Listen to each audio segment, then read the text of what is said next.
गुरुर्विष्णुः गुरुर्देवो महेश्वरः गुरुः साक्षात् परं ब्रह्म तस्मै श्रीगुरवे नमः। ॐ शुक्लाम्बरधरं विष्णुं शशिवर्णं चतुर्भुजं प्रसन्नवदनं ध्यायेत् सर्वविघ्नोपशान्तये। ॐ ऐं सरस्वत्यै नमः। चरितं रघुनाथस्य शतकोटिप्रविस्तरम् ఏకైకమక్షరం ప్రోక్తం మహాపాతకనాశనం.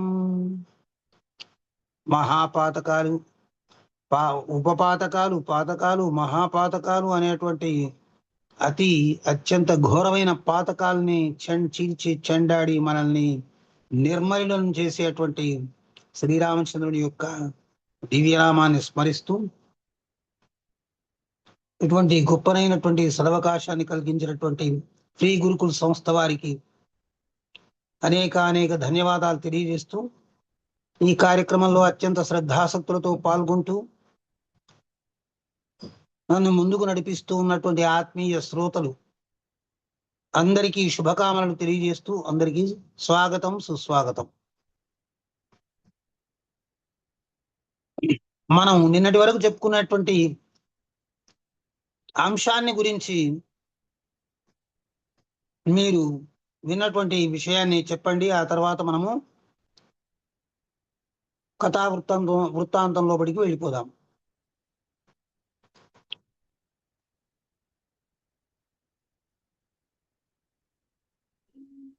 చెప్పండి. మనకు త్రిజట వృత్తాంతం చెప్పుకున్నాం గురువు గారు.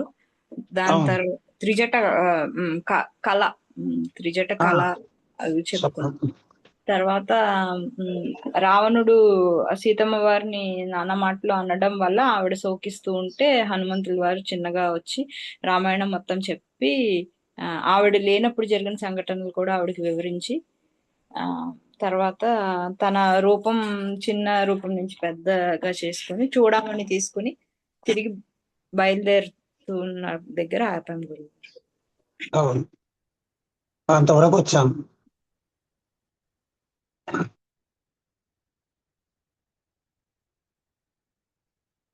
సీతమ్మ వారు వెళ్ళమని చూడమని ఇచ్చింది. అలానే గురించి సీతమ్మ వారికి ఆకాసురుని గురించి చెప్తారు. ఇది ఒక ఆనవాళ్ళు వెళ్ళి రాముడికి చెప్పు, అది మా ఇద్దరి మధ్య జరిగిన విషయము, ఇది చెప్పావు అంటే నువ్వు నన్ను చూసావని రాముడు నమ్ముతాడు అనేసి చెప్తుంది అనమాట. అని అయినా నువ్వు ఇంత చిన్నగా ఉన్నావు, నువ్వు వాళ్ళని నువ్వు ఎలా వచ్చావు అసలు ఇంత దూరము, శతయోజన కలిగిన ఈ సముద్రాన్ని నువ్వు ఎలా దాటగలిగా అంటే, అమ్మా నేను మీకు కనిపించడానికి ఇంత చిన్నగా ఉన్నా కానీ నేను అంటే ఆయన అసలు రూపాన్ని చూపిస్తారనమాట. అసలు రూపంలోకి వచ్చి చెప్తారు ఇట్లా అనేసని. ఇంకా రావణుడికి మూడింది, రాముడు వస్తాడు అనేసి ఒక ధైర్యాన్ని ఇస్తాడనమాట సీతకి. ఆవిడ ఆత్మహత్య చేసుకుంటాను అని అనుకునే సమయంలో ఈయన కనిపించి మన అరుణ గారు చెప్పినట్టు రామాయణం అంతా అంటే ఆవిడకి కనిపించకుండా రామాయణం అంతా చెప్తాడు. ఆ తర్వాత ఆవిడ ఉరి వేసుకునే ఆలోచనని మానుకొని ఎవరిది ఇంత రామాయణం చెప్తున్నాడు అని చూస్తే ఈ చిన్న ఆకారంలో హనుమంతులు వచ్చి ఇట్లా చెప్తారనమాట. చెప్తే కాకాసురి గురించి చెప్తుంది. మీ ఆనవాళ్ళు ఎలా అంటే చూడమని ఇచ్చి అలానే కాకాసురి గురించి కూడా చెప్తుంది అనమాట ఆవిడ. ఆ విధంగా సీతాదేవితో అనుమతి తీసుకున్నటువంటి ఆంజనేయుడు బుభుక్షిత కపిప్రాహ దర్శనాత్మారణం మమః భవిష్యతి ఫలై సర్వైస్తవ దృష్టౌ త్రైర్హిమే. ఆమె అమ్మ నేను వెళ్తున్నాను. ఒకటి చెప్తాను గురుగారు. చెప్పండి. ఇప్పుడు మన హనుమంతుల వారు అంత చిన్నగా ఉండి అమ్మవారు కనిపించారు కదా సీతమ్మ వారికి. అలా ఆయన నిజ స్వరూపం వచ్చేసి ప్రయాగరాజులో గురుగారు హనుమంతుడు నేను ఎంత గొప్పవాణ్ణి అని తోకను ఎంత పొడవు చేసినాడో ఇప్పటికి కూడా ఆ తోక అలాగే పెరుక్కుంటూ భూమిలోకి వెళ్ళిపోయిందని మనకు చూపిస్తారు గురువుగారు. పడుకున్న ఆంజనేయ స్వామి అంటారు గురువుగారు. అవును, పైనుంచి చూస్తాం మనం. పైనుంచి చూస్తాము. అక్కడ కింద మనకి ఎవరైనా తెలిసిన వాళ్ళు ఉంటే డబ్బులు ఇస్తే అటు నుంచి తీసుకెళ్తారు గురుగారు. ఆ తోక అనేది లోపల వెళ్ళిపోయింది అని. ఎక్కడుందండి ఇది? ప్రయాగరాజ్ లో మనం స్నానం చేసి వచ్చిన తర్వాత గట్టు పైనకి వచ్చిన తర్వాత ఆంజనేయ స్వామి వారి గుడి అని తీసుకెళ్తారండి. ఆహా, ఓకే. అక్కడికి వెళ్తే మనకు సమీపంలోనే సర్వ సంజీవిని పర్వతం తెచ్చినట్లు మనకు ఎటువంటి ఆరోగ్యమైన బాగా అవుతుందని అక్కడ నమ్మకం మేడం. ఓహో, అక్కడ థ్యాంక్ ఆ యూ అండి దేవుడు జలజ గారు. కస్తూరం పెట్టుకోమని చెప్తారు మేడం. అది అక్కడ ధన్యవాదాలు. థ్యాంక్ యూ అండి జలజ గారు, థ్యాంక్ యూ. అక్కడ సరే. నిజస్వరూపం చూపించారు అని అంటారు గురుగారు. అక్కడికి వెళ్ళి చాలా మంది చూశారు. అక్కడికి వెళ్ళే వాళ్ళు తప్పకుండా చూస్తారు. స్నానఘట్టం సమీపంలోనే ఉంది.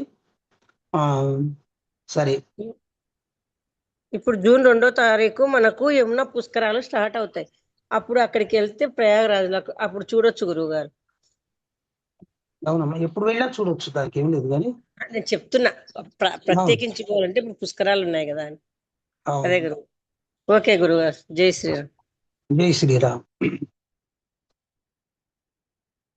అమ్మ, నేను ఆకలిగా ఉన్నాను, నీ దర్శనమైంది, రామకార్యం సిద్ధించింది, ఇక వ్రత పూర్తి చేసిన నాకు పారణం మాత్రమే మిగిలింది. ఏదో కొంచెం స్వీకరించాలి. ఇక నేను నీ కంటికి ఎదురుగా కనిపించేటువంటి వృక్షాలకు ఉండే ఫలాలన్నీ నాకు పారణం అవుతాయి. అంటే ఆ తర్వాత మనం ఏదైతే వ్రతం చేపట్టినప్పుడు, ఏకాదశి లాంటి వ్రతం చేపట్టినప్పుడు ఆ రోజంతా కూడా నిరాహారుడుగా ఉండి దైవ చింతనలో ఉండి మరునాడు పారణం సలుపుతారు. అంటే నీళ్లు తీసుకుని తర్వాత ఏదో స్వీకరిస్తారు అన్నట్టు ప్రసాదం. ఆ విధంగా నాకు వ్రతం పూర్తి అయిపోయింది, ఇక పారణం చేసే సమయం వచ్చేసిందమ్మా, మరి ఇవన్నీ నేను స్వీకరిస్తాను అంటే అట్లే అని అనిపించుకున్నది అన్నది సీతాదేవి. అంటే ఆమెతో అనిపించుకొని ఇంక అక్కడి నుంచి బయలుదేరి కొంచెం దూరం వచ్చిన తర్వాత ఆయన ఆలోచన చేస్తున్నాడు. నేను రామకార్యార్థినై వచ్చాను, దూతగా వచ్చాను, స్వామి కార్యానికి విరోధం కలగకుండా వెళ్ళిపోయిన వాడు. అంటే స్వామి కార్యం అనేది సజావుగా సాగడానికి ఒక మార్గాన్ని ఏర్పరచకుండా దూత అయిన వాడు వచ్చింది తెలియకుండా వెళ్ళింది తెలియకుండా వెళ్ళిపోతే వాడు అధముడు. ఏదో పోయి రమ్మంటే పోయిండు, చూసి రమ్మంటే చూసిండు, అంతే.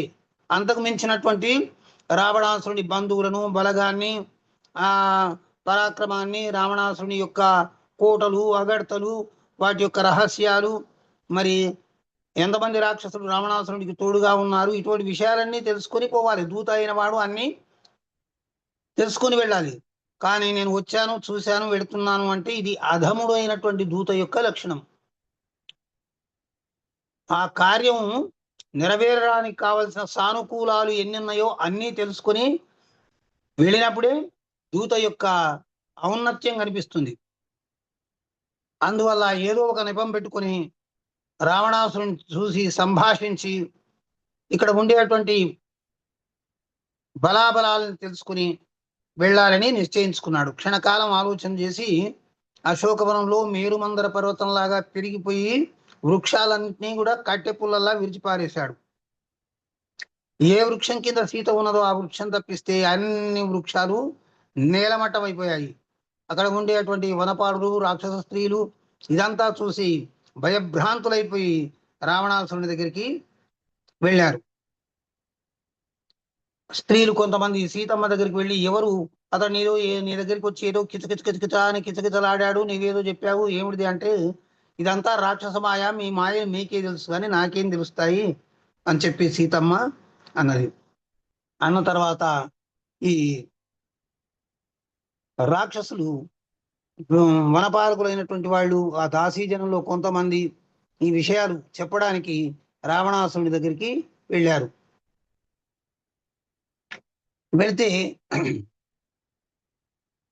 వనపాలకుల్ని, కావలి కాసే వాళ్ళందరినీ అంతవరకే ఆ ప్రాసాదానికి ఉండేటువంటి ఒక తోరణ స్తంభాల పైన ఉండేటువంటి ఒక ఇనుప దూలాన్ని పెకలించి దానితో అందరినీ చావమోదాడు. ఇదంతా చూసి వెళ్ళి రాక్షసునితో చెప్పిన తర్వాత వేలాది సైన్యాన్ని పంపిస్తాడు రాక్షసుడు. కింకరాన్ ప్రేషయామాస నియుతం రాక్షసాదిభ నిమగ్న చైతన్య ప్రాసాద ప్రథమాంతర సంస్థిత హనుమాన్ పర్వతాకారో లోహస్తంభకృతాయుధ కించిల్లాంగూల చరణో రక్తాస్యో భీషణాకృతి. నూక ఇట్లా అట్లా ఆడిస్తూ ఆ తోరణ స్తంభం పైన కూర్చుని ఎర్రని ముఖంతో అగ్నిలాగా కూర్చుని ఉన్నటువంటి ఆ వానరాధీశ్వరుణ్ణి చూశారు ఈ రాక్షసులందరూ కూడా వచ్చి. ఇంత సైన్యం వచ్చాము, వీడు ఏం చేస్తాడని చెప్పేసి అందరూ చుట్టుముట్టి అతన్ని సంహరించడానికి ఈటలు, కత్తులు, గదలు, బాణాలు మొదలైనటువంటి ఆయుధాలు వేస్తూ ఉంటే ఒక్కసారి సింహనాదం లంక అంతా కూడా పిల్లగిలి పడిపోయేటట్టు గొప్పనైనటువంటి సింహనాదాన్ని చేసి వాళ్ళందరూ నిశ్చేష్టులై అట్లా నిలబడి మ్రాన్పడి దిగ్భ్రాంతులై చూస్తూ ఉంటే సర్వరాక్షస మారకుడైనటువంటి ఆంజనేయుడు ఆ ఇనుపలు దూరాన్ని తీసుకుని భయంకరాకారంతో దానితో కొడితే దోమలు ఈగల్లాగా ఎక్కడ పడితే అక్కడ చచ్చిపోయారు. ఈ రాక్షసులందరూ మట్టి గరిచిపోయారు. ఈ కింకరులు వెళ్ళిన వాళ్ళందరూ ఇన్ని వేల మంది నిహతులయ్యారని తెలిసి రావణాసురుడు చాలా ఆశ్చర్యపోయాడు. మంత్రి కుమారులను పంపించాడు, వాళ్ళు చనిపోయారు. ఎంతమంది చనిపోయినా కూడా అలసట అనేది లేకుండా ఆంజనేయుడు ఆ తోరణ స్తంభం పైన కూర్చునే ఉన్నాడు. ఆ సభాభవనంలో ఉండేటువంటి అక్షకుమారుని చూసి నువ్వు వెళ్ళి వాడిని బంధించి తీసుకురా నాయన అని చెప్పేసి తన చిన్న కొడుకును అక్షుని పంపించాడు.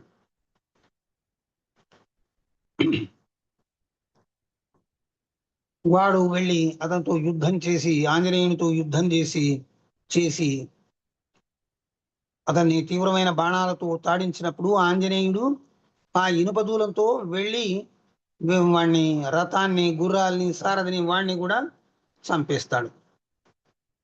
ఈ కుమారుని యొక్క మరణ వార్త విని పాపం అన్ని ఏండ్లుగా 10 తలలకు 20 కండ్లున్నందుకు అన్ని దృశ్యాలు చూడగలిగినటువంటి సామర్థ్యం ఉన్నా కూడా ఈ రోజు ఆ దుఃఖానికి ఒక చరితార్థత కలిగింది. 20 కళ్ళ పొంటి కన్నీటి కాలువలు జాలుగున్నాయి. చూడండి, ఇతరులకు చేసినప్పుడు వాళ్ళందరూ హాహాకారాలు చేస్తుంటే వికృతమైనటువంటి అట్టహాసాలు చేసేటువంటి వాళ్లకు ఏదో ఒకనాడు కాలం లోపల దీనావస్థ లోపలికి వచ్చి వాళ్ళు కూడా దుఃఖించవలసినటువంటి తరుణం ఒకటి వస్తుంది. ఎంతటి పరాక్రమోపేతులైనా, ఎంతటి గొప్పవాళ్ళైనా చేసినటువంటి వాటికి ప్రతిఫలాన్ని తప్పకుండా అనుభవించవలసి వస్తుంది. నేను వెళ్ళి ఇక ఆ వానరునితో యుద్ధం చేసి ఏ విధంగా అయినా పట్టుకొస్తానంటే అక్కడే కూర్చున్నటువంటి పెద్ద కుమారుడు ఇంద్రజిత్తు, ఎందుకు నాన్నగారు మీరు ఆ విధంగా మాట్లాడడం, నేను ఇంత పరాక్రమోపేతుడిని ఇక్కడ ఉండగా నువ్వు వెళ్ళవలసినటువంటి అవసరం లేదు, నేను వెళుతున్నానని చెప్పేసి ఇంద్రజిత్తుడు మేఘనాథుడు తనకు సహాయకులైనటువంటి రాక్షసులను తీసుకుని వెళ్ళాడు. వెళ్ళి యుద్ధం చేసి ఈ అసామాన్యుడైనటువంటి వానర పుంగముని పట్టుకోవడం అసాధ్యం అని తెలిసిపోయిన తర్వాత బ్రహ్మాస్త్రాన్ని ప్రయోగించాడు. ఆ బ్రహ్మాస్త్రం వచ్చి ఒక్కసారి అతనికి ఆ బ్రహ్మ పాశం అంతా చుట్టుకుపోయింది. శ్రీరామనామాన్ని జపించినంత మాత్రం చేత జన్మ జన్మాంతరాల మహాపాతకాలు సహితం పటాపంచలైపోయేటువంటి రామ భక్తాగ్రేసరుణ్ణి ఆ బ్రహ్మాస్త్రం ఏం చేయగలుగుతుంది?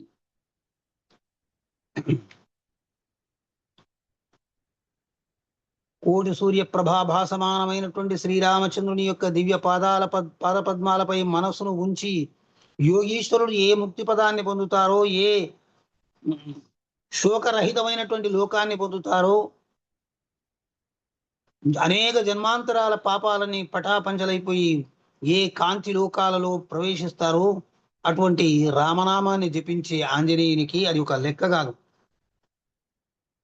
సమస్త బంధాల నుంచి విముక్తుడైనటువంటి వానికి బ్రహ్మాస్త్ర బంధం ఒక లెక్కలోనిది కాదు.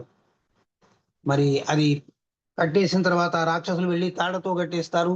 తాళ్లతో ఇతర బంధాలతో ఉన్నటువంటి వాళ్లను బ్రహ్మాస్త్రం కట్టలేదు, అందుకోసం అది వదిలిపోతుంది. ఏ విధంగానైనా ఇంత దూరం వచ్చాను, రావణాసురుడిని చూసి వెళ్ళాలని ఆంజనేయుడు భావిస్తాడు. ఇది శ్రీమద్ ఆధ్యాత్మ రామాయణ అంతర్గత ఉమామహేశ్వర సంవాదం లోపల సుందరాకాండలో తృతీయ సర్గను చెప్పుకున్నాము. ఇక చతుర్థ సర్గలోకి ప్రవేశిస్తున్నాము. ఆ విధంగా ఆంజనేయుని యొక్క పరాక్రమాల్ని వర్ణిస్తూ మహాదేవుడు చెప్తూ రావణాసురుని చూడాలనేటువంటి కోరికతోటి పట్టుబడిన వాడి మాదిరిగా ఆ ఇంద్రజిత్తు వెంబడి ఆంజనేయుడు సభాభవనం లోపలికి ప్రవేశించాడంటే తర్వాత ఏం జరిగింది స్వామి అని చెప్పేసి అమ్మవారు చాలా శ్రద్ధతో అడుగుతుంది, ఆసక్తిగా వినాలి వినాలి వినాలి వినాలి అని అనిపిస్తుంది. ఎందుకంటే ఎవరికైనా కూడా రామకథ అంటే అది కర్ణ రసాయనం. నోటికి ఏ విధంగా అమృతం రుచిస్తుందో కర్ణ చెవులకు కూడా అటువంటి దివ్యమైన కథనాలు ఆనందాన్ని కల్పించి హృదయాన్ని పరిశుద్ధం చేస్తాయి. యాంతం కపీంద్రం ద్రుతపాశబంధనం విలోకయంతం నగరం విభీతవత్ ఆతాడయన్ముష్టితలైః సుకోపనాః పౌరాః సమంతా ధనుయాంతైక్షితుం. ఎంతో మంది రాక్షసులను సంహారం చేసినటువంటి వాడు బంధింపబడ్డాడని తెలిసిన తర్వాత అక్కడ అటు ఇటు తిరిగేటువంటి పనికి మాలిన రాక్షసులు వచ్చి కూడా ఎంత పని చేశాడు వీడు, ఈ లంకా నగరానికి ఇంత చేడు తీసుకొచ్చాడని చెప్పేసి పిడిగుద్దులు గుద్దుతున్నారట ఆయనను.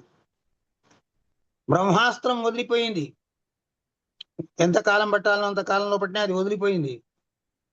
మరి తాను సాధింపబోయే పని కోసం ఆంజనేయుడు వాళ్ళు పొడుస్తున్నా కూడా ఆయన బంధింపబడ్డట్టు, తాళ్లచే కట్టేస్తే బంధింపబడ్డట్టు, పొడుస్తుంటే బాధపడ్డట్టు నటిస్తూ వాళ్ళ వెంబడి తిరుగుతూ ఉన్నాడు. ఈ విధంగా ఇంద్రజిత్తు ఆంజనేయుని తీసుకుని వెళ్ళి రావణాసురుని యొక్క సభా భవనం లోపట రావణాసురుడి ముందు ప్రవేశపెట్టాడు. పెట్టి తండ్రికి చెప్పాడు, నాన్నగారు ఇతడు ఎదిరించలేనటువంటి మహాబ్రహ్మాస్త్రానికి సహితం ఏమాత్రం చెలించకుండా కేవలం బంధితుడు మాత్రమే అయ్యాడు. ఇతన్ని ఇక్కడికి తీసుకొని వచ్చాను. ఇతని చేత ఎంతో మంది రాక్షసులు నిహతులైపోయారు. వీడికి తగిన శిక్ష విధించు అని చెప్పి అని అన్నాడు. అప్పుడు రావణాసురుడు న్యాయవాదుల వైపు తిరిగి చూశాడు. సభలో న్యాయం, నిరంతర అన్యాయపరాయణుడైనటువంటి రావణాసురుని సభలో కూడా ఒక న్యాయం. న్యాయవాదుల వైపు ఎందుకు చూస్తారంటే వీళ్ళంతా రాజరికం చెలాయించే వాళ్లకు ఇతరుల తప్పులను ఎత్తి చూపించి వాళ్ళని శిక్షిస్తే వాళ్ళకు పరమానందం అయిపోతుంది. దాంట్లో తన తప్పు ఉన్నది మాత్రం ఏమాత్రం ఒప్పుకోరు వాళ్ళు. ఈ రావణాసురునికి కూడా అంతే, న్యాయం చేస్తున్నాడు రాజు అని అనిపించుకోవాలి అని అంటే శిక్షితుల్ని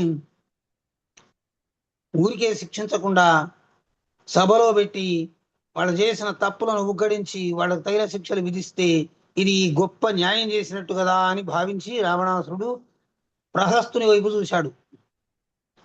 ప్రహస్తుని వైపు చూసి, ప్రహస్త అతనికి మంత్రి, మరి న్యాయమూర్తి, న్యాయవాది ఏమేమో వాడు, ఆ రాక్షసుని వైపు చూసి వీడికి ఏం శిక్ష విధిస్తే సరిపోతుంది?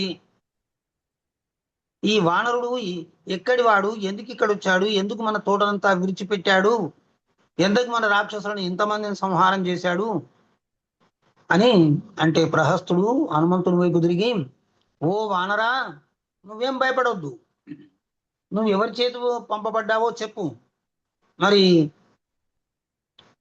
నువ్వు నిజాన్ని ఒప్పుకుంటే నేను నిన్ను విడిపించే ప్రయత్నం చేస్తాను.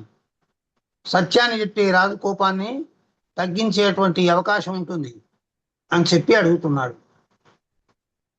అప్పుడు ఆంజనేయుడు చేతులు జోడించి శ్రీరామచంద్ర మహాప్రభువుకు జై జై అంటూ జయ జయకారాలు చేస్తూ అతిహర్షంతో ఈ లోకత్రయ కంటకుడైనటువంటి ముల్లోకాల్ని బాధించేటువంటి రావణాసురుని చూస్తూ శ్రీరామచంద్రుని యొక్క చరిత్రను వినిపించడం ప్రారంభించాడు. ఓయి విను, సమస్త దేవతాగణములకు శత్రువగువాడా, అందరినీ ముందు నమస్కారాలు పెడుతుంటే వీళ్ళందరూ నాకు అణిగిమణిగి ఉన్నారని అనుకుంటున్నామేమో, సమయం రాలేదు, వచ్చినప్పుడు నీ తాట తీస్తారు. మరి నువ్వు చేసిన పని చాలా దుర్మార్గమైంది. సమస్త జీవకోటి హృదయాంతరాళాల లోపట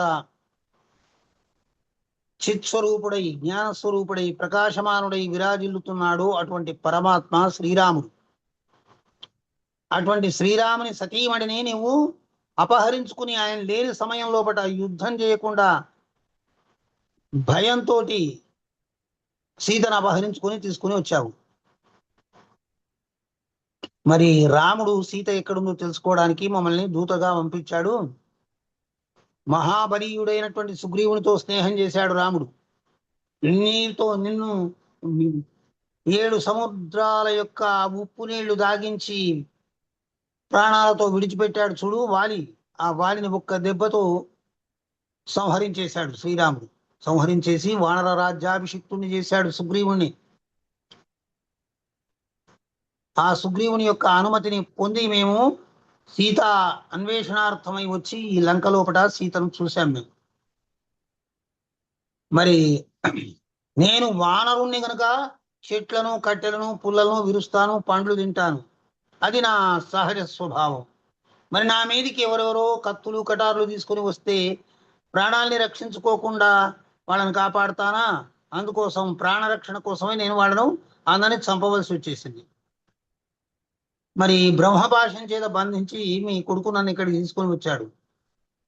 ఓయి రావణా, నేను బ్రహ్మవర ప్రసాదిని, బ్రహ్మాస్త్రం స్పృశించి వదిలిపెడుతుంది, నన్ను ముట్టుకొని తాకి వదిలిపెడుతుంది అంతే. అది నాకు తెలుసు. బ్రహ్మాస్త్ర బంధనం ఎప్పుడో విడిపోయింది.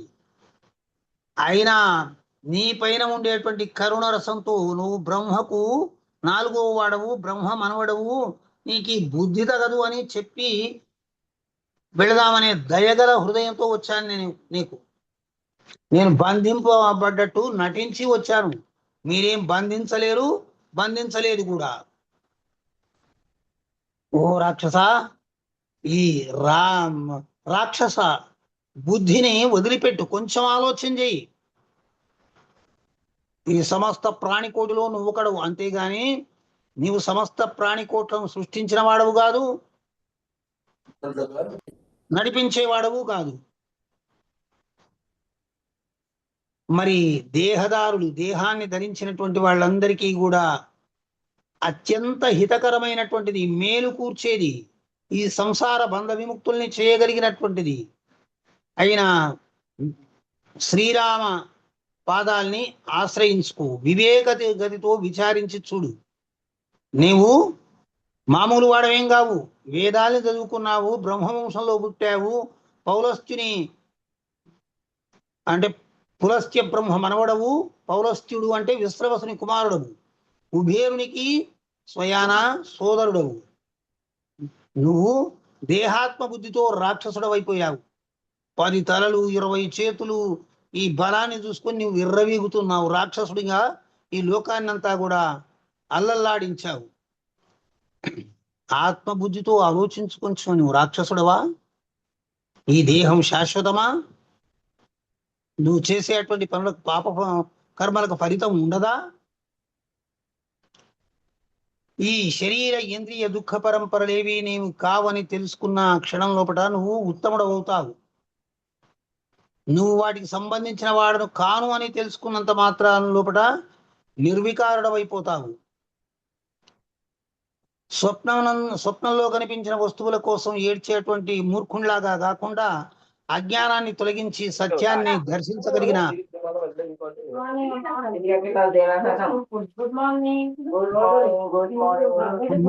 మాట్లాడుతున్నారు. మాట్లాడకండి దయచేసి. ఈ అజ్ఞాన మూలకంగా ఇవన్నీ కనిపిస్తున్నాయి నీకు. నేను నాది, ఇవి వస్తువులన్నీ నావి అని. ఈ వస్తువులు, ఈ మణులు, మాణిక్యాలు, ధనధాన్య రాసులన్నీ ఇంతకు ముందు ఎవరివో, ఇప్పుడు నీవి, ఆ తర్వాత ఇంకెవరివో. వాటన్నిటినీ చూసుకొని ఇవన్నీ నావి అనేటువంటి ఒక అహంకారంతో నువ్వు వర్తించే తీరు ఈ లోకానికి కీడు కలుగజేస్తుంది. ఆ కీడు నుంచి రక్షించడానికి బ్రహ్మాది సకల దేవతల ప్రార్థనను ఆలకించి శ్రీరామచంద్రుడు వచ్చేశాడు. మరి ఈ వికారాలన్నిటికీ కారణము ఆదిశక్తి మహామాయ. ఆమెను ఆశ్రయించు, ఆ రామచంద్రుని ఆశ్రయించు. అప్పుడు నీవు అద్వితీయుడవు, లోకం చేత కూడా ప్రస్తుతింపబడతావు. శ్రీరాముడు ఏ విధంగా ఈ లోక సంబంధమైన విషయాలకు అంటకుండా అన్ని ఆకాశంలోనే ఉన్నాయి, బ్రహ్మాండ గోళాలన్నీ కూడా. కానీ ఆకాశం దేనిని స్పృశించడం లేదు, దేనిని తాకడం లేదు, దేనికి లిప్తం కావడం లేదు. దేని గంధాన్ని తన ఒంటికి పూసుకోవడం లేదు, అంటే ఒళ్ళే లేవు. నీవు కూడా అటువంటి వాడవే, కాకపోతే నువ్వు బిగ్గరగా నమ్ముకున్నావు. ముల్లోకాల్ని జయించిన రావణాసురుణ్ణి నేను బ్రహ్మమనుమణ్ణి ఫలానా వాణ్ణి అని చెప్పేసి నీ చుట్టూ నువ్వే కూడగూడలు నిర్మించుకుని అహంకారంతో మందబుద్ధివై రాక్షసుడవైపోయావు. ఎవరైతే తమ యొక్క స్వరూపాన్ని తెలుసుకుంటారో, నామరూపాతీతమైనటువంటి బ్రహ్మాన్ని తనుగా భావించి తనలో ఉండేటువంటి నామరూపాలని తొలగిస్తే దేశకాలాలకు అతీతమైనటువంటి బ్రహ్మస్వరూపం తానే అని ఏ విధంగా తెలిసిపోతుందో ఆ ఆత్మతత్వాన్ని తెలుసుకో. అది ఏ ఉపాధులు లేదు, దానికి ఏ ఉపాధి లేదు. ఉపాధి అంటే ఆధారభూతమైనటువంటి ఒక, ఇప్పుడు మనకు శరీరం ఉంది, ఇది ఉపాధి. శరీరానికి వస్త్రాలు లేకపోతే ఇల్లు, అది ఒక ఉపాధి. ఇవన్నీ ఉపాధులు మనం పెంచుకుంటూ పెంచుకుంటూ పెంచుకుంటూ పోయాం, మనకి ఏ ఉపాధులు లేవు. అందుకోసం నువ్వైనటువంటి నిజతత్వాన్ని నువ్వు తెలుసుకున్నట్టయితే, ఆత్మను తెలుసుకున్నట్టయితే ఈ సమస్త సంసార బంధాల నుంచి విడిపడి నువ్వు దివ్య జ్యోతిర్మయ స్వరూపుడిగా నిలబడిపోతావు. నేను నీకు ఈ విషయాలన్నీ నీ మేలు కోరి చెప్తున్నాను.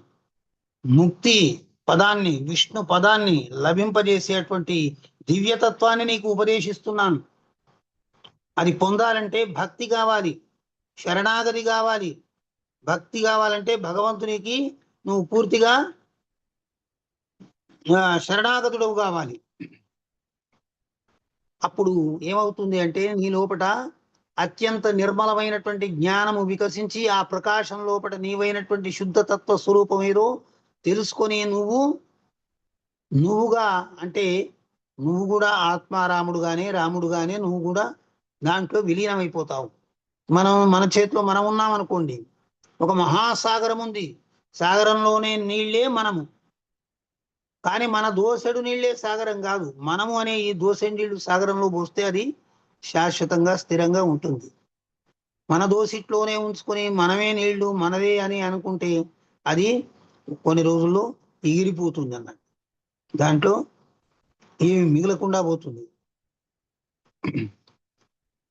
అందుకోసం నువ్వు ఇప్పటికిప్పుడే బుద్ధిమంతుడవై నా మాటల్లోని నిజాన్ని తెలుసుకొని గ్రహించి లోకేశ్వరేశ్వరుడైనటువంటి శ్రీమన్నారాయణుడు, హరి, రమాపతి, సనాతనుడు, ప్రకృతి కన్నా పరుడైనటువంటి వాడు, సర్వవ్యాపకుడైనటువంటి వాడు ఆ రాముణ్ణి సేవించుకో. సీతమ్మ వారిని అక్కడ ఇచ్చి శరణాగతి పొందు, నిన్ను రాముడు రక్షిస్తాడు. శత్రుభావాన్ని వదులు, మూర్ఖతకు వీడుకోలు పలుకు, కొంచెం ఆలోచించు. ఆలోచిస్తే మూర్ఖత్వం వదిలిపోతుంది. కానీ మూర్ఖత్వం ఎక్కడ వదిలిపోతుందో నన్ను అని ఆలోచించకుండానే బ్రతికేటువంటి బ్రతుకు ఒక బ్రతుకు కాదు. సీతను వెంబడించుకొని పుత్రమిత్ర బంధువులతోటి వెళ్ళి రామచంద్రునికి సమర్పించి ఈ భయం నుంచి, ఈ బంధం నుంచి, ఈ యొక్క అజ్ఞానం నుంచి నువ్వు విముక్తిని పొందు. ఇది నీ హితం కోరి నేను చెప్పే మాట అంటూ ఆంజనేయుడు రావణాసునికి పలు విధాలుగా చెప్తున్నాడు.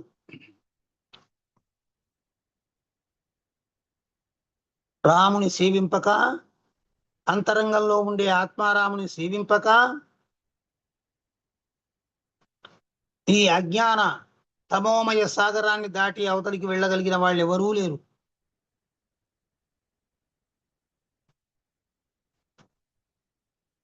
నీ చేయబడినటువంటి ఇదివరకు నువ్వు చేసినటువంటి పాపకర్మలన్నీ కూడా నిన్ను అదో జగత్తులో బడికి తోసేస్తాయి, పతితుణ్ణి చేసి వేస్తాయి. అప్పుడు నీకు మళ్ళీ ఉన్నత ఉత్తమ స్థితి అనేది లభించడము మళ్ళీ కష్టమవుతుంది. మరి ఈ విధంగా వాయునందనుడైనటువంటి ఆంజనేయుడు అమృత రసప్రవాహంలాగా సుభాషితాన్ని ఆ రాక్షసునికి వినిపిస్తుంటే వాడు సహింపలేకపోయాడు. మంచి మాటలు చెప్తే దుర్మార్గులకు కోపం చాలా వస్తుంది. నువ్వు చేసే పని తప్పు అంటే వాడు ప్రచండాగ్నిగా బగ్గున మండుతాడు, తర్వాత బొగ్గైపోతాడు. వాడు 20 కళ్ళు ఇంత పెద్దగా తెరిచాడు. కళ్ళల్లో రక్తపు జీరలు గమ్ముకున్నాయి, నరాలన్నీ పొంగాయి, పళ్ళు పటపటలాడుతున్నాయి. ఆ ఇటువంటి బుద్ధి చెప్పడానికి వచ్చాడా వీడు ఇంత సభాసదుల ముందు? రావణాసురుడికి ఏమీ తెలియదు అన్నట్టు చేసి వీడేదో పెద్ద తెలిసిన పండితుడిలాగా నా ముందు నిలబడి నాకు బుద్ధి చెప్తున్నాడు కదా అని చెప్పేసి వానికి కోపం వచ్చేసింది. వాడంటున్నాడు, ఒరే కోతి, నేను ఎవరిని అనుకుని నువ్వు ఈ విధంగా నా ముందు నిర్భయంగా మాట్లాడుతున్నావు? వానరుల్లో అధమాధముడమైనటువంటి నీవు నాకు జ్ఞానాన్ని చెప్తావా? ఆ రాముడు ఎవరు? వనచరుడు, అడవుల్లో తిరిగేవాడు. ఆ సుగ్రీవుడు ఏ పాటివాడు? వాడు ఒక మృగం, శాఖా మృగం. వాళ్ళిద్దరిని కలిపి నిహతులం చేస్తాను, సంహరించి వేస్తాను. నిన్నిప్పుడే చంపేస్తాను, జానకిని ఇప్పుడే వధిస్తాను. ఓ వానరా, సభానరముగా హతమార్చదు. కోతులన్నిటితో సహా అన్నిటిని కలిపి మంట పెట్టి బూడిది చేస్తాను.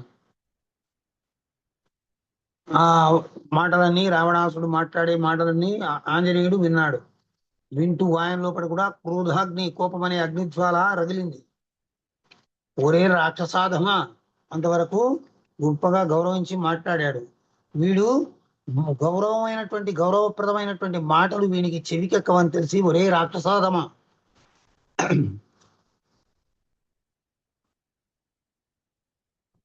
రాముని దాసానుదాసుడనైన నాతోదే సమానులు గారు మీరందరూ కూడా. ఈ లంకా నగరాన్ని అంత పెళ్లగించి సముద్రంలో కలిపేస్తాను.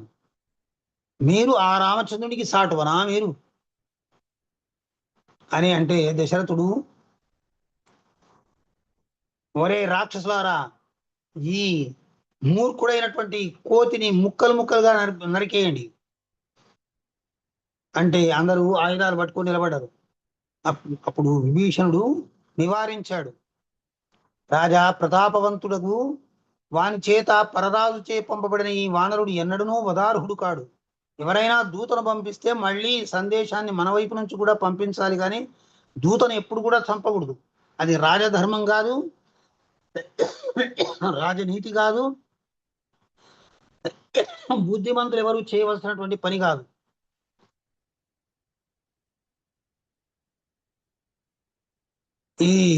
నువ్వు ఏ రాముణ్ణి ఇబ్బంది పెట్టాలని చూస్తున్నావో ఈ వార్త తెలియకపోతే ఆ రాముడు ఎట్లా ఇబ్బంది పడతాడు? మరి ఎవడు శత్రువుగా భావిస్తున్నావో ఆ శత్రువు నీ చేతికి చిక్కే తరుణం వచ్చింది.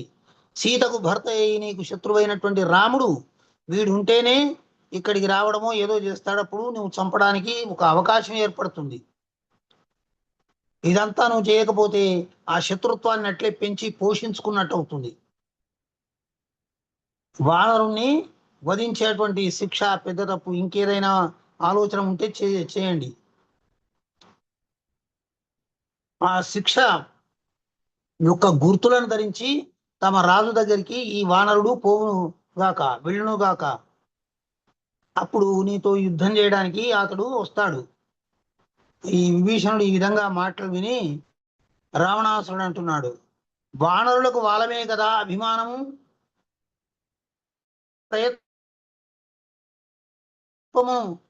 పుచ్చమును చుట్టి వైచి, పుచ్చము అంటే తోక, పుచ్చమును చుట్టి వైచి మంట తగులవైచి పురమంతడా త్రిప్పి వదిలిపెట్టుడు. వీని స్థితిని వానర చమూపతులు చూతురుగాక. వీని తోకకు నిప్పంటించి ఊరంతా తిప్పి పంపియండి. ఆ తోకగాలిన ఈ కోతిని చూసి అక్కడ ఉండేటువంటి వానరులకు సిగ్గొస్తుంది కొంచెమైనా. అట్లే అని అక్కడ ఉండే వాళ్ళందరూ కూడా నార, గోగునార అంటే మనం చెప్తుంటాం కదా, గోంగూర ఆ యొక్క కర్రలోంచి నార తీస్తారన్న. ఆ వచ్చినటువంటి నారతో నూనెలో తడిపి ఆ లాంగూలానికి అంటే తోకకు బాగా బిగ్గరగా చుట్టారు. వారం చివరన కొంచెం నిప్పు అంటించారు, మంట రగిలించారు. ఆంజనేయుడిని తాడతో బిగ్గరగా కట్టేశారు. ఇతడు దొంగ, వీడు మూర్ఖుడు, రాత్రి మన ఊళ్ళోకి వచ్చాడు, మన ఊళ్ళో ఎన్నో చెట్లను నరికి పారేశాడు, ఆ ప్రభువు గారి అశోక వృక్షాన్ని నరికేశాడు, వీనికి అవమానం చేయవలసిందే అని చెప్పి వాళ్ళు అరుస్తూ ఉన్నారు. అదంతా హనుమంతుడు అదంతా ఎందుకు సహిస్తున్నాడు, వీళ్లకు తగినటువంటి బుద్ధి చెప్పాలని చూస్తున్నాడు అని అక్కడ పశ్చిమ ద్వార సమీపానికి వెళ్ళి ఆంజనేయుడు చిన్నగా అయిపోయాడు. బంధములన్నీ తిప్పిపోయినాయి, బంధం కట్టేసామని పోయాడు. వెంటనే వాటిలోంచి బయటకు వచ్చి పర్వతాకారుడైపోయాడు. గోపురం పైకి ఎక్కాడు, ఒక స్తంభాన్ని అమాంతం పెరికాడు, గోపురానికి రక్షగా ఉన్నటువంటి వాళ్ళను మెడలు విరిచి పారేశాడు.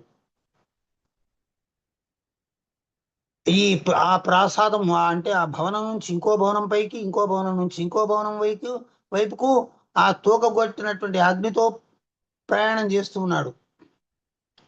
ఆయన మీద పరిగలు, ప్రాసలు, పిండివాలాలు ఇటువంటివన్నీ కూడా ప్రయోగం చేస్తూ ఉన్నారు వీళ్ళందరూ కూడా. కానీ వేటిని కూడా లెక్క పెట్టకుండా ప్రాసాదాల్ని, తోరణాల్ని, లంకా నగరాన్ని పరశురామ ప్రీతి అంటే అగ్నికి ఆహుతి చేశాడు.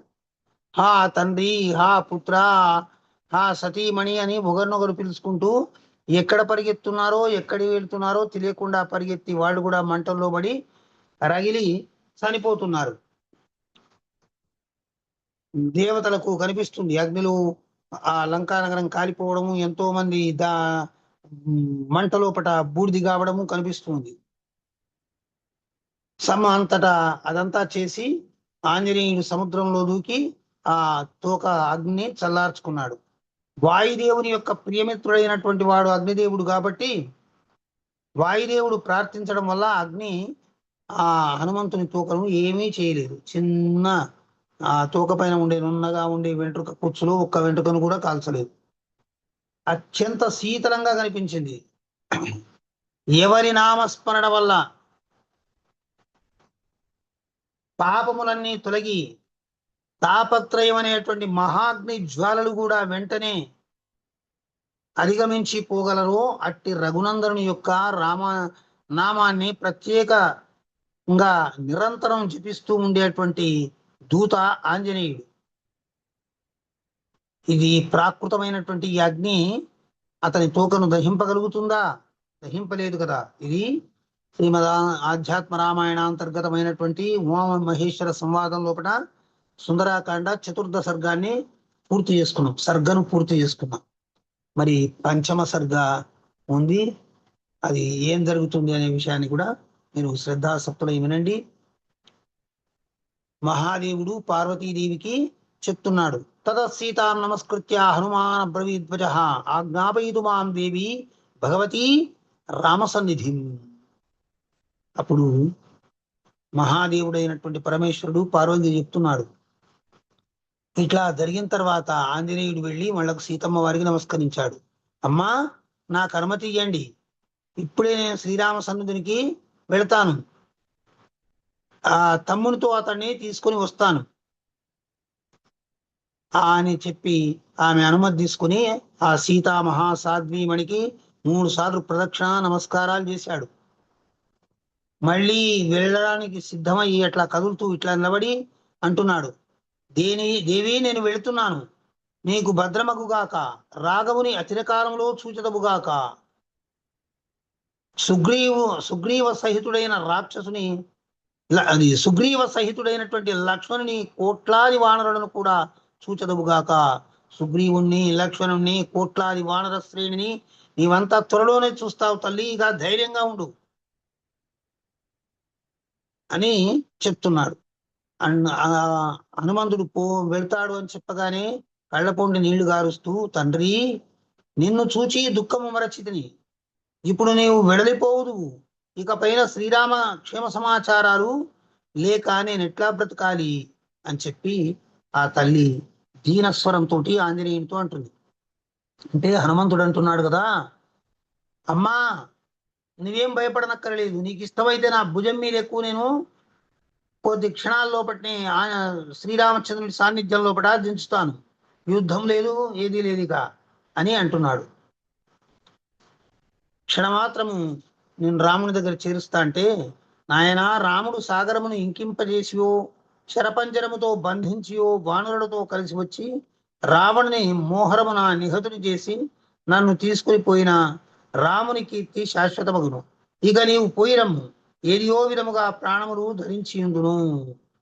రాముడొచ్చి తన శత్రువైనటువంటి రావణాసుడు తన భార్యను తీసుకపోవడం వల్ల తన శత్రువు అయ్యాడు.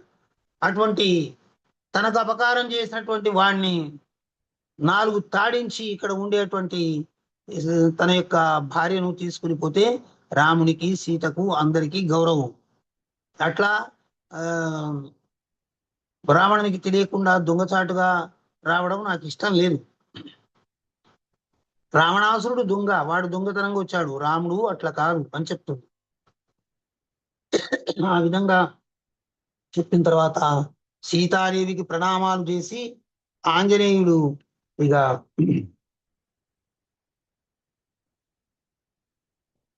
ఆ సువేల గిరిపైకి ఎక్కి ఒక్కసారి నొక్కి పట్టి తొక్కి వదిలిపెట్టి పైకి ఎగిరాడు ఆంజనేయుడు. 30 యోజనముల పర్వతము భూమిలోకి దిగబారి సమతలమైపోయాను. ఆయన ఎక్కడైతే ఎగిరిండో అక్కడ ఉండేటువంటి రాళ్ల గుట్టలు అన్ని కూడా నీళ్ల లోపలికి దిగబడిపోయాయి. ఆ నీళ్ళన్నీ కూడా దాంట్లో వచ్చి అలుముకుపోయాయి. ఆకాశంలో వెళుతూ పెద్ద సింహనాదం చేశాడు. లంకా పట్టణంలో నివసించే వాళ్ళందరూ కూడా గజగజ మునిగిపోయారు. మరి ఈ వైపున ఉండేటువంటి వానరులు ఆంజనేయుని రాకకిది చిహ్నమని చాలా సంతోషంతో వేచి చూస్తున్నారు. మన హనుమంతుడు వెళ్ళాడు, వెళ్ళిన పనిని సాధించుకొని వచ్చాడు అని ఒకరినొకరు చెప్పుకుంటున్నారు. నేను చెప్పలేదా ఆంజనేయుడు వెళితే ఆ పని సాధ్యమవుతుందని? నేను చెప్పలేదా ఆంజనేయుని బలపరాక్రమములకు లోటు లేదని? నేను చెప్పలేదా హనుమంతుని యొక్క వినయ సంపద ముందు ఎవరైనా అవనతులు కావాల్సిందే అని? ఇట్లా ఒకరి గురించి ఒకరు చెప్పుకుంటున్నారు. ఆంజనేయుని గురించి నేను ఇట్లా భావించాను, నేను ఎట్లా భావించాను, అతడు సమర్థుడని భావించాను అని అనుకుంటూ ఉంటేనే మారుతి ఆ మహేంద్రగిరి పర్వతం పైన రాలాడు. అందరూ వచ్చి ఆయన చుట్టూ చేరి ఆయనను కౌగులించుకున్నారు.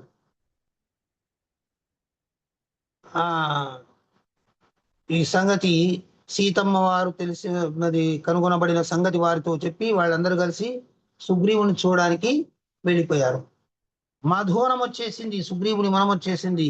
కిష్కింధానగర సమీపంలో మధువనము చాలా గొప్ప వనము, పేరు ప్రసిద్ధిగాంచినటువంటిది.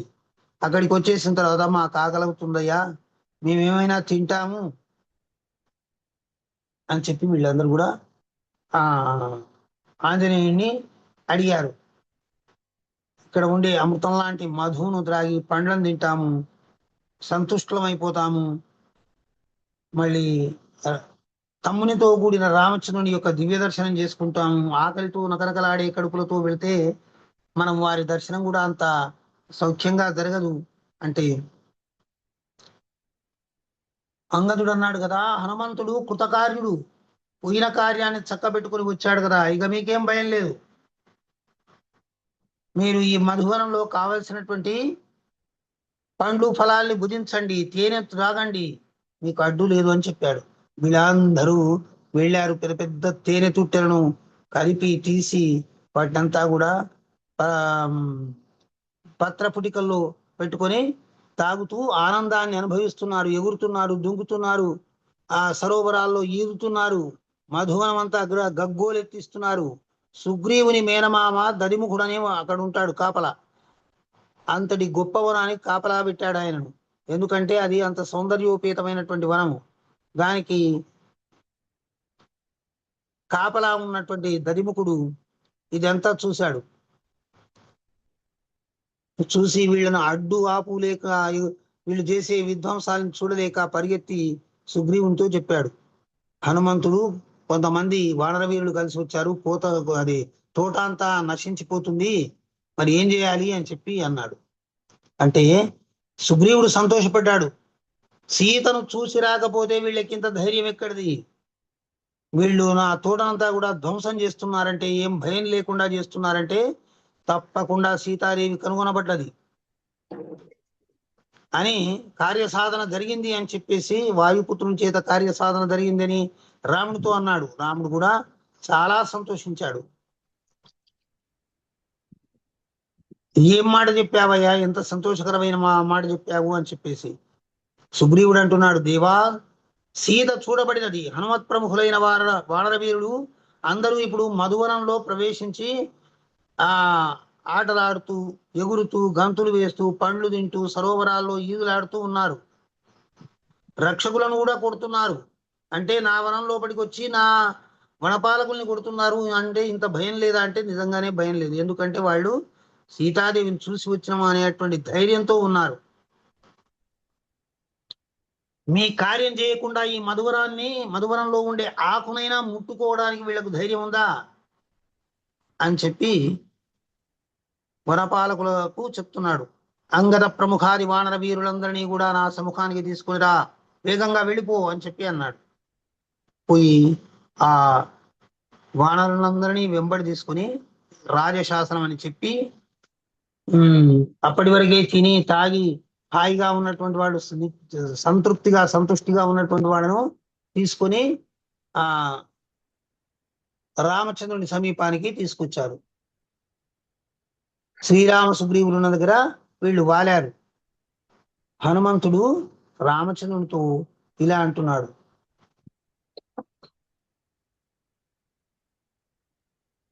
ఏమని చెప్తున్నాడు హనుమంతుడు అనే మాట మనము రామాయణంలో చూస్తే సూచితి సీతను అని అంటాడు ఆయన. ఇక్కడ సీత క్షేమముగా ఉండుట చూడబడినది. ఈ మాటతో రాముని ముందు సాష్టాంగముగా నమస్కరించాను. రాము సీతను చూశాను అంటే బాగుందే బాలేదా ఎన్నో ప్రశ్నలు రేకెత్తి మనసంతా వికలమైపోతుంది. కాబట్టి అన్ని ఆరోగ్య సౌభాగ్యాలతో ఉన్నటువంటి సీతమ్మ వారిని నేను దర్శనం చేసుకున్నాను అని చెప్పాడు. క్షేమంగా ఉన్న సంగతి చూశాను అని అన్నాడు. ఆ తర్వాత సుగ్రీవునికి కూడా నమస్కరించి నా తల్లి జానకీదేవిని నేను చూశాను. ఆ తల్లి మనందరి క్షేమాలని గురించి అడిగింది. అశోకవనం లోపల శింశుపా వృక్షం కింద రాక్షసీ గణాల చేత చుట్టబడి ఆమె దుఃఖాలని అనుభవిస్తూ ఉంది. రామరామా అని ఏడుస్తూ ఉంది. ఏకవస్త్రధారిణి అయి మలినమైనటువంటి దుమ్ము కొట్టుకుని జడలు కట్టినటువంటి ఈ కేశపాశంతో ఆమె అట్లా కనిపించింది నాకు. శుభదర్శనురాలు. ఆమె చూడమే అనేక జన్మల యొక్క శుభం ఉంటే గాని సీతాదేవి ముఖాన్ని చూడగలుగుతాము. ఆమె నాచే నెమ్మదిగా ఆశ్వాసింపబడినది. చాలాసేపు నమ్మకం కోసము ఈ ఆంజనేయుడు సీతమ్మకు ఏ విధంగా ఓదార్చబడినటువంటి విషయం ఉందో అదంతా చెప్పాడు. ఆమె సూక్ష్మ రూపం నుండి రామచంద్రాని యొక్క కథనంతా కూడా సూక్ష్మ రూపంలో ఉండి చెట్ల ఆకుల జొంపాల మధ్యన ఉండి అమ్మవారికి నివేదించాను. మీరు జన్మించినప్పటి నుంచి దండకావనానికి వచ్చేంత వార్త వరకు సీతాపహరణం వరకు జరిగిన విషయాలన్నీ కూడా వర్ణించి చెప్పాను. నీవు లేని వేళ రావణాసురుడు జానకీ హరణాన్ని అంటే జానకీ మాతను ఎత్తుకుని పోవడము, దానికోసం సీతాన్వేషణ లోపల సుగ్రీవుని గెలవడము, వాలి వద, సుగ్రీవుని చేత మహాసత్తులైనటువంటి వానర వీరులందరూ కూడా నలుమూలలా వెతకడానికి వెళ్ళడము, ఈ విషయం అంతా కూడా పూసగుచ్చినట్టు ఆ తల్లికి చెప్పాను నేను.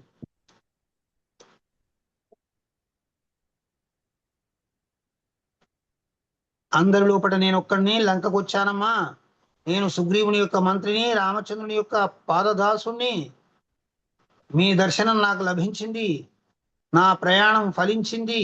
నా ప్రయత్నము సఫలమైంది అని నేను చెప్పి విని ఆ తల్లి సంతోషంతో గుటబుట కన్నీటి బిందువులు రాలుతూ ఉంటే చెవుల్లో అమృతం పోసినట్లు అనిపించి హృదయం ఆనందభరితమైపోయి రామా అనేటువంటి శుభాక్షరాలు ఆమె చెవిలో వినిపించేటువంటి వాళ్ళు ఎవరు అక్కడ, అది విని ఆమె చాలా సంతోషించింది. ఈ విధంగా నేను ఆకు జంపాల నుంచి చెప్తూ ఉంటే ఎవరో ఈ విధంగా ఆకాశం నుంచి వినిపించేవాళ్ళు నాకు కనిపింతుడుగాక అని కోరింది. ఆమె కోరికను సత్యం చేస్తూ ఆమె కళ్ళ ముందు నేను నిలబడ్డాను. సూక్ష్మ రూపంతో అక్కడిగా నిలబడ్డ నన్ను సీతాదేవి అనేక ప్రశ్నలు అడిగింది.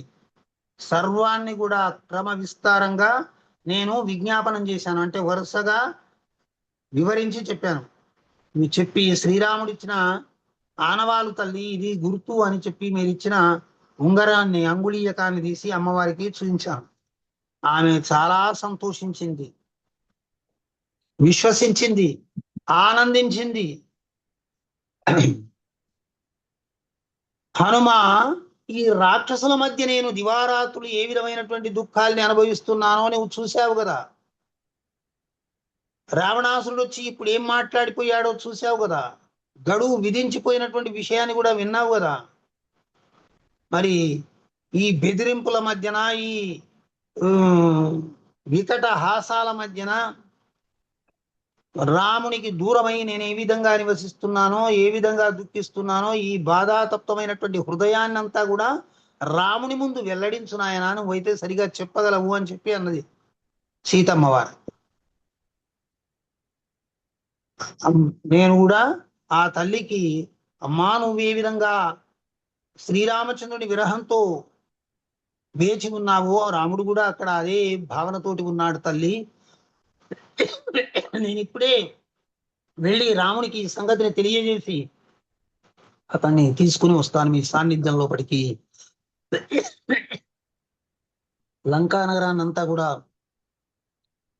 భస్మీపటలం చేసి శ్రీరామచంద్రుడు నిన్ను తీసుకుని వెళ్తాడు అని నేను ఓదారిస్తే, ఆ తల్లి మీకు గుర్తుగా ఈ చూడామణిని ఇచ్చింది, తలపైన ధరించేటువంటి మాణిక్య ఖచ్చితమైనటువంటి ఈ హేమాభరణాన్ని ఇచ్చింది, దాంతో పాటు కాకాసుర వృత్తాంతాన్ని కూడా చెప్పింది స్వామి.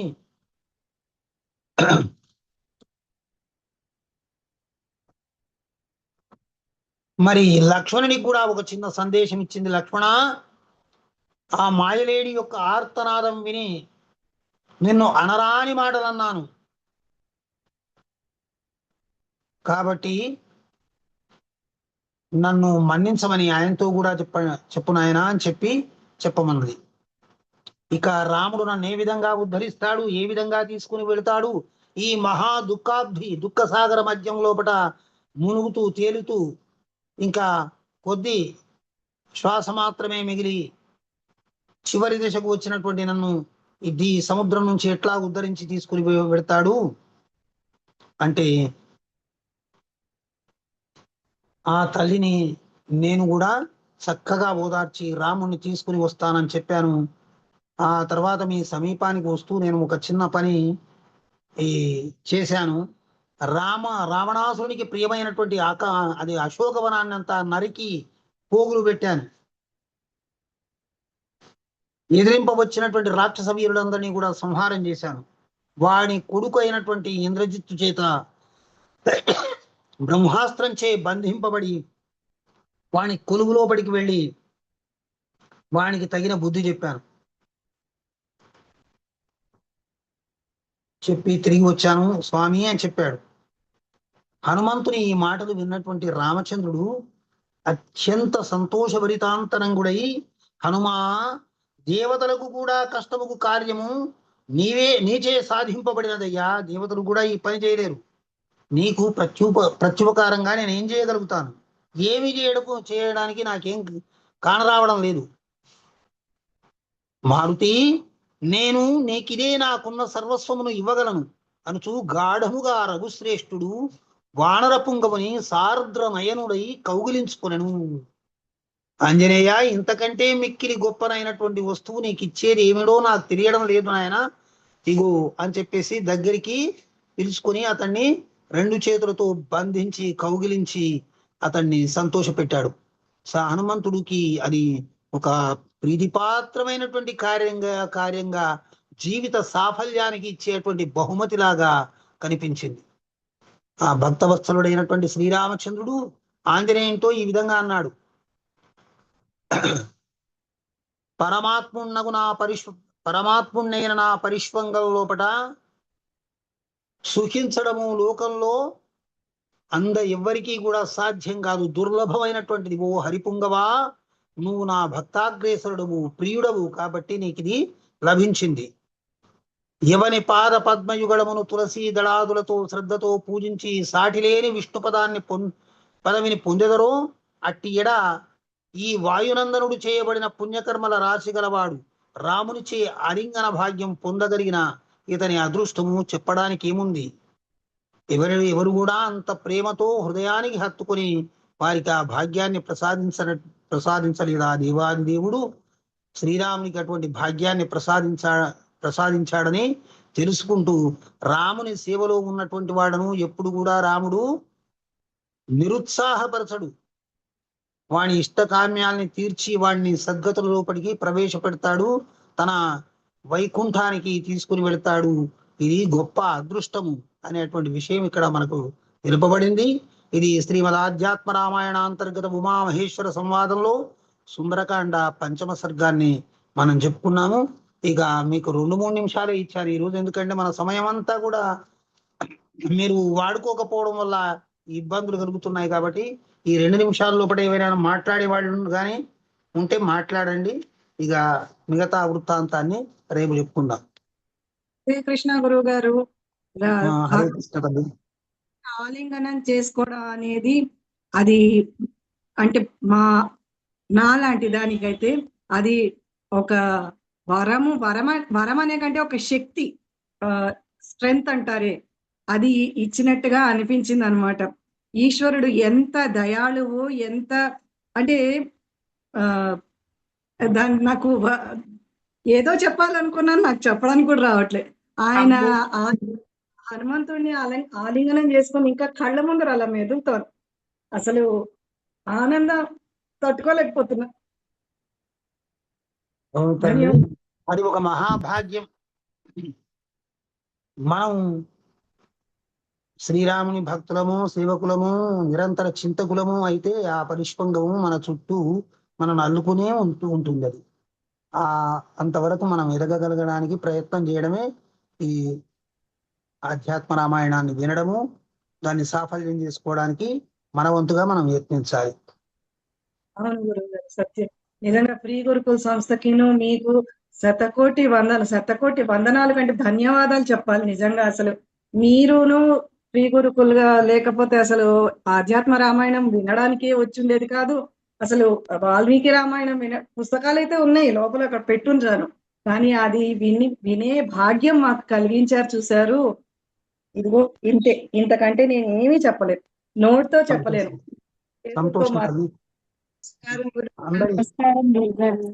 నమస్తే అమ్మా. చెప్పింది చాలా చాలా బాగుంది గురువు గారు, అసలు ఎక్స్ప్లెయిన్ చేయలేనంత హ్యాపీగా ఉంది. చాలా చాలా థ్యాంక్ యూ గురువు గారు. సంతోషం తల్లి, సంతోషం. గురువు గారు నమస్కారం. గురువు గారు మాకు సంతోషం. మన సమయం అయిపోయింది. రేపు మళ్ళీ మీకు సమయం ఇస్తాను, మీరు మాట్లాడడానికి సంసిద్ధులుగా ఉండండి. ఆనందంతో అందరం కూడా ఒకేసారి అందరి ఇళ్ళలో వైబ్స్, మంచి వైబ్రేషన్స్ తో నిజంగా ఆంజనేయ స్వామి రాముల్ని ఎలాగ హత్తుకున్నారో అందరూ కూడా గురువు గారికి నిజంగా ధన్యవాదాలు జై శ్రీమన్నారాయణ. సమస్త సుఖినో భవంతు. జై హింద్, జై భారత్, జై శ్రీరామ్, జై శ్రీమన్నారాయణ. జై శ్రీరామ్, జై శ్రీరామ్, జై శ్రీరామ్.